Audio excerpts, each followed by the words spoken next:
warahmatullahi wabarakatuh. Tapi sebelumnya, tetap jangan lupa like, comment, share, and subscribe ke akun YouTube aku ya.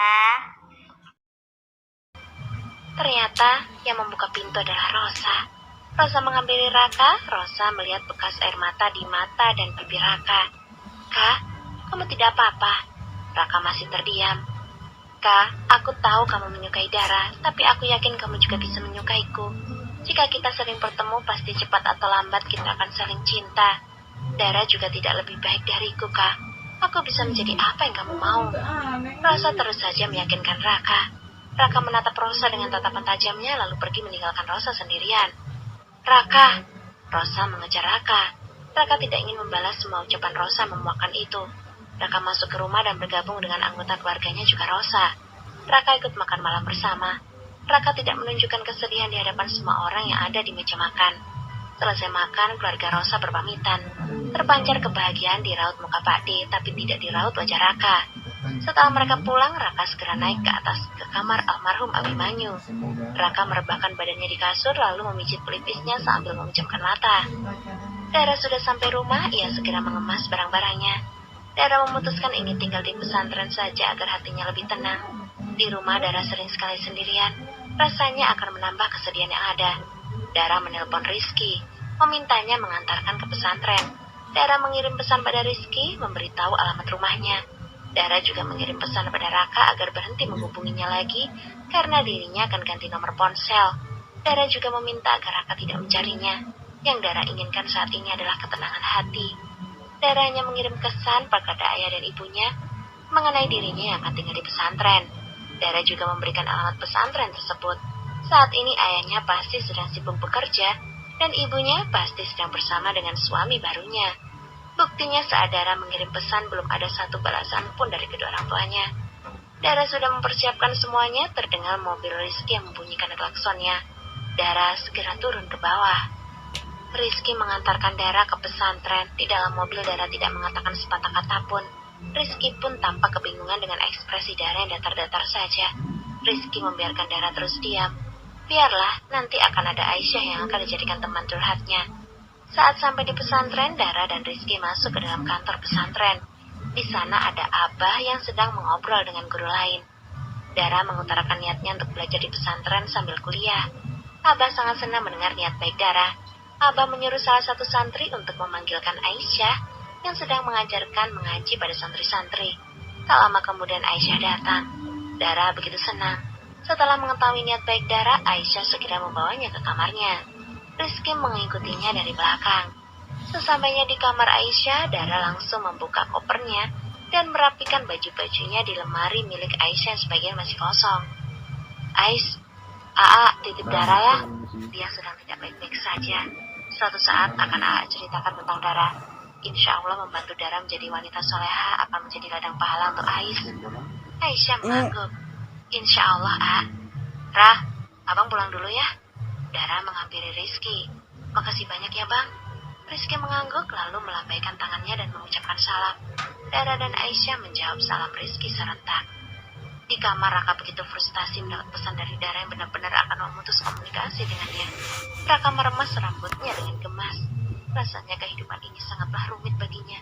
Sudah berkali-kali Raka mencoba menelpon Dara, tapi ponsel Dara tidak aktif. Sepertinya memang Dara benar-benar akan membuktikan ucapannya. Raka masih tiduran di atas kasur dengan tubuh yang gelisah. Matanya sulit sekali terpejam. "Raka, Raka." Suara Bude terlihat panik. Raka segera turun dari ranjangnya lalu bergegas membukakan pintu. "Ada apa, Bude?" Wajah Bude semakin panik. Itu tadi ada pihak kepolisian menelpon Pak D. Mobil keluarga Rosa mengalami kecelakaan. Astagfirullahaladzim. Sekarang mereka di rumah sakit mana, Bude? Bude belum tahu pasti, Pak Demo masih berbicara dengan polisi di telepon. Ayo turun dulu. Raka dan Bude turun ke bawah untuk menanyakan lebih pasti apa yang terjadi sebenarnya. Namun masih terlihat Pak D masih berbicara di telepon. Raka dan Bude menunggu Pak D selesai bicara di telepon. Bude begitu gelisah, begitu juga dengan Raka. Selesai menelpon, Pak D mengembuskan napasnya dengan kasar seraya beristighfar. Astagfirullah. Pak D lalu duduk di kursi sambil mengatur napasnya. "Pak, bagaimana? Ada apa sebenarnya?" Bude begitu tidak sabar ingin tahu apa yang sebenarnya terjadi. Mobil keluarga Rosa tabrakan beruntun dengan mobil lainnya, Ma. Polisi tadi menelpon kita karena mereka menemukan ponsel ayah Rosa. Dan mereka melihat panggilan terakhir di ponsel ayah Rosa adalah nomor ponsel Papa. Jadi pihak kepolisian menelpon kita. Sekarang mereka ada di Rumah Sakit Harapan. Ya Allah, Bude begitu histeris. Bude seperti ketakutan mungkin karena Bude kembali mengingat almarhum Mas Abimanyu. Sudah, Ma, sabar. Kita akan ke sana sekarang. Pak De mengajak Raka dan Bude untuk bersiap-siap ke rumah sakit. Raka segera menyiapkan mobil dari garasi. Mereka segera bergegas menuju rumah sakit untuk melihat kondisi Rosa dan keluarga Rosa. Sesampainya di rumah sakit, Pak De langsung menuju resepsionis, menanyakan tentang korban kecelakaan beruntun yang ada di Jalan Halim. Resepsionis segera menunjukkan ruangan UGD. Raka, Pak De, dan Bude segera menuju ruang UGD. Di sana ternyata sudah banyak keluarga korban juga yang menampakkan wajah sedih dan takut. Pak De segera menghampiri suster yang ada di ruangan. Pak De memberitahu bahwa Pak De adalah keluarga Rosa.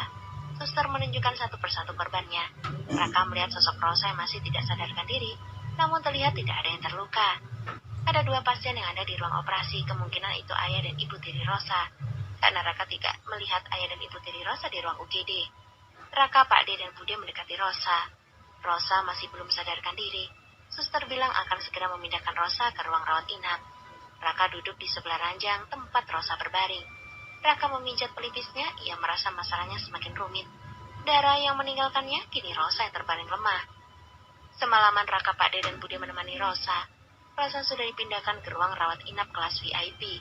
Mereka masih menunggu ayah dan ibu tiri Rosa. Pagi harinya Rosa sudah sadar. Ia mengerjapkan matanya, ia melihat sekeliling dan mulai menyadari dirinya bukan berada di rumah. Bude yang melihat Rosa tersadar langsung menghampirinya. Rosa, kamu sudah sadar, Nak? Rosanya mampu mengangguk, rasanya seluruh badannya remuk redam. Minum? Bude segera mengambilkan minum untuk Rosa. Rosa melirik sekilas di sofa dan Raka sedang melihatnya juga. Seketika hati Rosa langsung berbunga-bunga. Tenggorokan Rosa mulai lega. Ayah. Bude memegang jemari Rosa. Ayahmu jam 3 dini hari tadi baru keluar dari ruang operasi. Sekarang sudah dipindahkan ke ruang rawat inap, tenang saja. Pasti semua akan baik-baik saja. Rosa mengangguk, Bude lalu menawari Rosa makan. Bude hendak menyuapi Rosa makan bubur, namun Rosa menolaknya dengan alasan ingin disuapi oleh Raka saja. Raka menatap Rosa dengan jengah. Dalam keadaan sakit pun Rosa masih terus saja mencari-cari perhatiannya. Raka dengan langkah gontai mengambil Rosa lalu menyuapinya. Rosa tersenyum puas. Di pesantren, Dara sedang bersiap-siap melaksanakan sholat duha dengan warga pesantren lainnya. Terlihat dirinya masih belum bersemangat. Semalam saat Aisyah ingin menghiburnya, Dara malah sudah tertidur. Dara dan Aisyah berjalan menuju masjid. Di tengah perjalanan, Dara menghentikan langkahnya, lalu duduk di bangku yang biasa berjajar di depan ruangan-ruangan. Kenapa? Aisyah memegang bahu Dara. Teh, kenapa Dara sulit sekali melupakan Raka? Serasa di pikiran ini hanya ada Raka. Dara lelah, Teh. Aisyah tersenyum. Kamu sepertinya sedang mengidap virus hati yang bernama cinta. Ibnul Haim dalam karya besarnya Zadul Ma'ad, beliau berkata, gejolak cinta merupakan jenis penyakit hati yang memerlukan penanganan khusus, disebabkan berbeda dengan jenis penyakit lain, baik dari segi bentuk, penyebabnya maupun terapinya. Jika telah menggerogoti kesucian hati manusia dan mengakar dalam hati, sulit bagi para dokter mencarikan obat penawarnya dan penderitanya sulit disembuhkan. Apa obatnya, Teh? Menikah. Dara langsung mengerucutkan bibirnya. Teteh jangan meledekku, obat selain menikah. Mengajak akal pikiran. Berpikir bahwa menggantungkan hatinya kepada sesuatu yang mustahil dijangkaunya itu ibarat perbuatan gila. Ibarat pungguk merindukan bulan. Apabila kemungkinan untuk mendapatkan apa yang dicintainya terhalang, maka terapinya yaitu dengan menganggap bahwa yang dicintainya itu bukan ditakdirkan menjadi miliknya. Jalan keselamatan ialah dengan menjauhkan dirinya dari yang dicintainya. Ia harus merasa bahwa pintu ke arah yang diingininya tertutup dan mustahil tercapai. Kamu sedang berusaha di sini. Insya Allah, Allah akan membantumu. Ingat, Dara, kita harus lebih mencintai Allah, bukan makhluk. Kamu harus menumbuhkan perasaan bahwa ada hal yang lebih layak dicintai, lebih bermanfaat, lebih baik, dan lebih kekal. Seseorang yang berakal jika menimbang-nimbang antara mencintai sesuatu yang cepat sirna dengan sesuatu yang lebih layak untuk dicintai, lebih bermanfaat, lebih kekal, dan lebih nikmat, tentu akan memilih yang lebih tinggi derajatnya. Kamu juga berpikir bahwa sabar menahan diri itu lebih baik. Akal, agama, harga diri, dan kemanusiaannya akan memerintahkannya untuk bersabar demi mendapatkan kebahagiaan abadi. Sementara kebodohan, hawa nafsu, kezaliman akan memerintahkannya untuk mengalah mendapatkan apa yang dikasihinya. Sungguh, orang yang terhindar ialah orang-orang yang dipelihara oleh Allah. Sambungnya lagi. Dara memeluk Aisyah. Teteh, terima kasih sudah menyadarkan Dara. Sudah. Ayo kita lanjutkan ke masjid. Dara mengikuti Aisyah ke masjid. Mereka berdua melaksanakan sholat duha di masjid. Dara memohon agar mendapatkan jalan terbaik dari Allah.